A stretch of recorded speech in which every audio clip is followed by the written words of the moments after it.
Hi, this is Mike Pensinger, Certified Financial Planner and President of Pensinger Financial. This is the Q2 2024 Quarterly Review.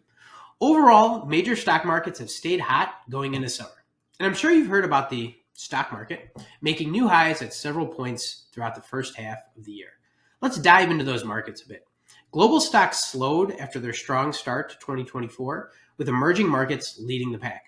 In the US, where at the time of this recording, the S&P 500, the Dow, the Nasdaq, and the Russell 2000 are all a touch off their respective record highs.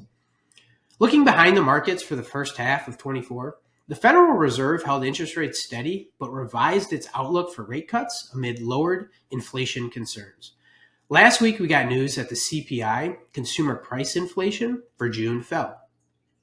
The CPI is a measure of average prices paid by those living in urban areas for a basket of commonly used goods and services.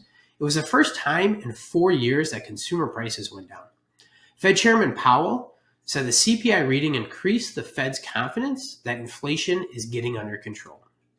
Globally, the Bank of Canada and the European Central Bank cut interest rates after several months of holding them steady. Will we see the Fed follow suit? That remains to be seen, but we have seen banks dial back fixed rates of return they've been offering on savings products like CDs and savings accounts, possibly in anticipation of lowered Fed rates.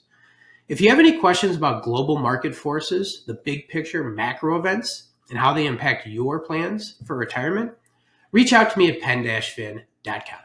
On a personal note, if you grew up a Nintendo fan like me, I wrote a book about it.